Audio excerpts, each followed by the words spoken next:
Hello, today I'm going to show you how to change Shopify Store Theme. Let's start. First of all, open your browser. Now open the Shopify store.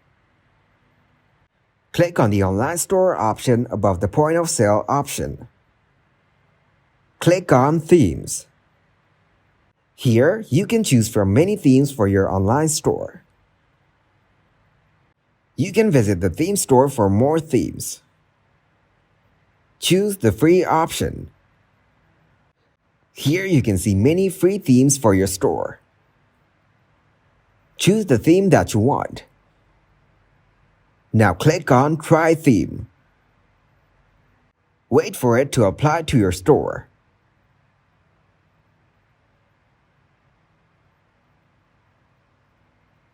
Click on Publish. Now click on Customize. If you click on the Settings option, you can customize the theme on your store.